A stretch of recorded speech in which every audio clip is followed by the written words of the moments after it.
વિશ્વ વિહાર મે 2025 હાસ્ય ટ્રાફિકના ગુનાઓ અને ગ્રીટિંગ્સ કાર્ડ.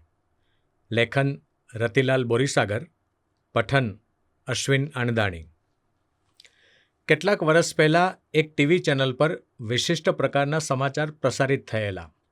એમાં જયપુરના ટ્રાફિક નિયંત્રણ અધિકારીઓએ ટ્રાફિકના નિયમોના પાલન અંગે લોકજાગૃતિ કેળવવા એક નવતર પ્રયોગ કર્યો હતો. એની વિગત એ સમાચારમાં હતી.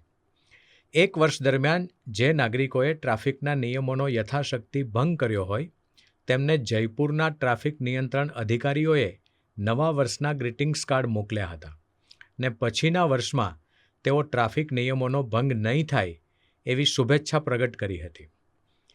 ગ્રીટિંગ્સ કાર્ડના સરનામા કરવામાં વ્યસ્ત એવા અધિકારીઓને ક્લોઝઅપમાં દર્શાવવામાં આવ્યા હતા.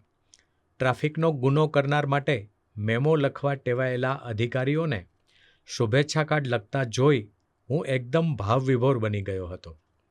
મેમો મેળવવા ટેવાયેલા વાહન ચાલકો પણ મેમોને બદલે શુભેચ્છા કાર્ડ મેળવી ગદગદિત થઈ ગયા હતા. આવા 2-4 ગદગદિત નાગરિકોને ટીવી પર દર્શાવવામાં પણ આવ્યા હતા. જયપુરના ટ્રાફિક ખાતાના આ નવતર પ્રયોગથી હું એકદમ પ્રભાવિત થઈ ગયો. અત્યાર સુધી હું એમ માનતો હતો કે નાગરિકો પાસે કાયદાનું પાલન કેવળ કાયદાના કડક અમલથી જ કરાવી શકાય.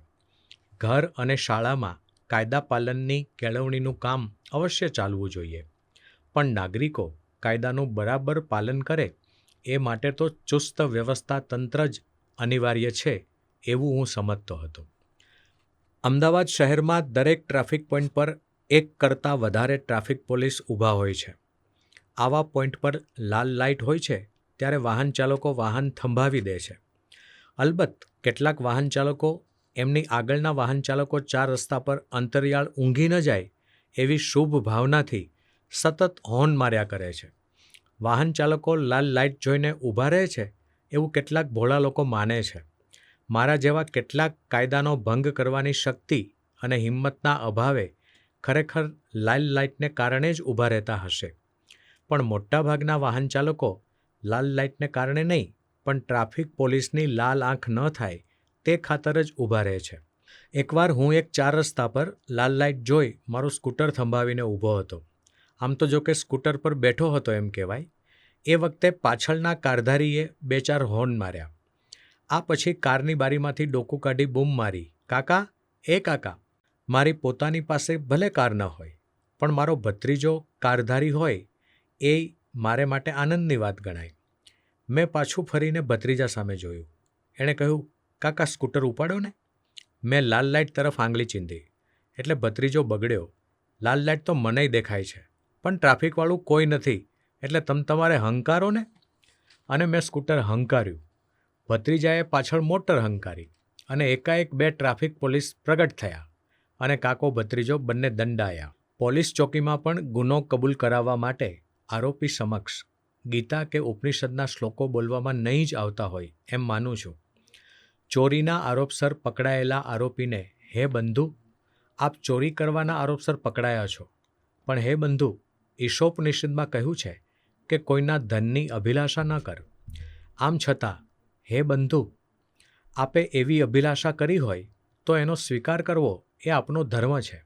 આવું કોઈ પોલીસ અધિકારી કહેતા નથી અને જેમાં કશું બનવું અસંભવિત નથી એવી આપણી હિન્દી ફિલ્મોમાં પણ દર્શાવાતું નથી. એકવાર પોલીસ ઇન્સ્પેક્ટરની મોટરસાયકલ એમના ઘર પાસેથી જ કોઈ ઉપાડી ગયું. પોલીસ અધિકારીએ પોલીસ સ્ટેશને ફોન કરીને કહ્યું કે કલાકમાં ચોર પકડાઈ જવો જોઈએ. કલાક પૂરો થાય તે પહેલાં ઇન્સ્પેક્ટરનો નાનો ભાઈ કોઈ કામસર મોટરસાયકલ લઈ ગયો હશે તે પાછો આવી ગયો. ભાઈએ ભાભીને વાત કરી હતી, પણ ઇન્સ્પેક્ટરે પત્નીને પણ ખબર ન પડે એવી કાળજી લઈ પોલીસ સ્ટેશને ફોન કર્યો હતો. મોટરસાયકલ આવી ગઈ છે એવી ઇન્સ્પેક્ટરે પોલીસ સ્ટેશને જાણ કરી. સામેથી હેડ કોન્સ્ટેબલે કહ્યું, પણ સાહેબ, આપની મોટરસાયકલ ચોરવાના આરોપસર અમે 6 જણને પકડ્યા છે. એમને છોડી મૂકો, પોલીસ ઇન્સ્પેક્ટરે કહ્યું. પણ સાહેબ, આ 6માંથી 3 જણાએ તો ગુનો કબૂલી પણ લીધો છે. એમનું શું કરવું? હેડ કોન્સ્ટેબલે પોતાની મૂંઝવણ રજૂ કરી. ઉપરના ટૂચકામાં થોડી અતિશયોક્તિ હશે, પણ એકંદરે દુનિયાભરમાં કાયદાનું પાલન કાયદાના અમલીકરણ પર આધારિત હોય છે એવો સામાન્ય અનુભવ છે. આમ છતાં જયપુરના ટ્રાફિક ખાતા તરફથી જે નવતર પ્રયોગ થયો હતો તેનાથી હું જરૂર પ્રભાવિત થયો. ગુજરાતમાં પણ ટ્રાફિક ખાતાને આવો પ્રયોગ કરવાની પ્રેરણા થાય તો શુભેચ્છા કાર્ડનું લખાણ કેવું હોવું જોઈએ એની સલાહ ટ્રાફિક ખાતાવાળાઓ મારી પાસે માગે તે સંભવિત નથી. આમ છતાં કોઈ સલાહ માગે તો જ સલાહ આપવી એવો દુરાગ્રહ મેં કદી રાખ્યો નથી. એટલે ગુજરાતીમાં આવા કાર્ડના લખાણો કેવા હોવા જોઈએ એના કેટલાક નમૂના અત્રે આપું છું. કોઈ પણ પ્રકારનો પુરસ્કાર આપ્યા વગર ગુજરાતના ટ્રાફિક સત્તાવાળાઓ આ લખાણોનો ઉપયોગ કરી શકશે. અલબત્ત હું ટ્રાફિકના નિયમોનો ભંગ કરું ને પકડાઉં તો મને કોઈ પણ પ્રકારનો દંડ ન કરવો એવી મારી અપેક્ષા છે ખરી, પણ આ અપેક્ષા સંતોષાવાની શક્યતા નહિવત હોવાથી હું એ પણ જતી કરું છું. કાર્ડના મુસદ્દાઓ નીચે પ્રમાણે છે. 1. પ્રિય ભાઈશ્રી, નૂતન વર્ષાભિનંદન. ગયા વર્ષે તમે લાલ લાઇટ હોવા છતાં સાયકલ હંકારી જવાના ગુના સબબ પકડાયેલા. આમ તો સાયકલવાળાઓ પ્રત્યે અમે દયાભાવ રાખીએ છીએ એટલે તમને કદાચ અમે જવા દીધા હોત, પરંતુ તમે પૂરપાટ સાયકલ હંકારી મૂકીને 4 રસ્તા પર ટ્રાફિકનું નિયંત્રણ કરી રહેલા અમારા સાથી કર્મચારીને બેહાલ રીતે પછાડી દીધા હતા. એટલે તમારો ગુનો નોંધવાની અમને ફરજ પડી હતી. નવા વર્ષે તમે ટ્રાફિકના નિયમોનું અવશ્ય પાલન કરશો એવી અમારી હાર્દિક મનોકામના છે. 2. માનનીય સુશ્રી, ગયા વર્ષે ટ્રાફિકના નિયમના ભંગ બદલ અમે તમને રોકવાની કોશિશ કરી હતી, પણ તમે અમારા આગ્રહને માન ન આપ્યું ને તમારું કાઇનેટિક હંકારી મૂક્યું હતું.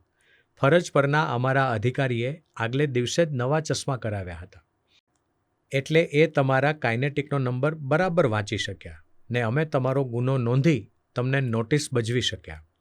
નોટિસમાં દર્શાવેલા સ્થળે નિયત સમયમર્યાદામાં હાજર થઈ તમે ગુનાની માંડવાળ માટે જરૂરી દંડ ભરી આપ્યો હતો.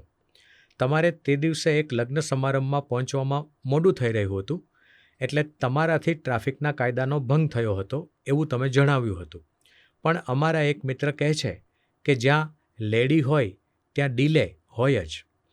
તમે 21મી સદીની લેડીઝો આ છાપ ભૂંસવા પ્રયત્નશીલ છો એ જાણી અમને ઘણો જ આનંદ થયો.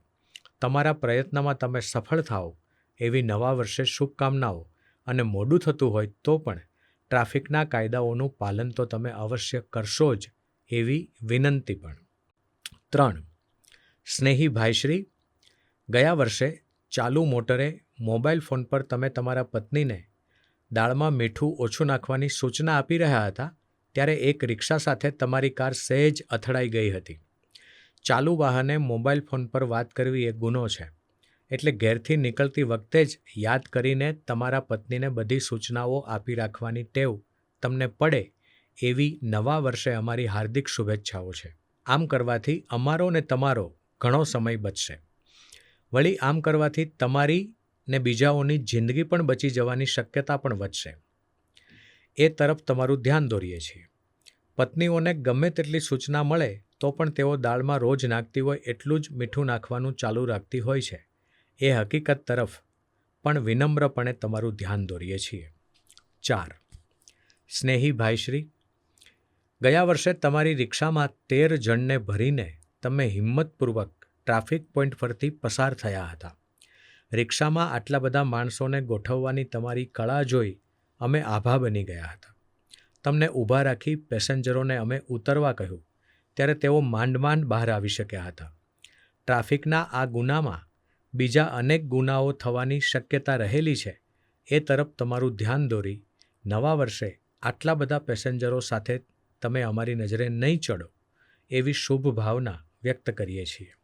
આવા ગ્રીટિંગ્સ કાર્ડની એક નાની પુસ્તિકા થઈ શકે, પણ અત્યારે તો આટલેથી જ અટકીએ.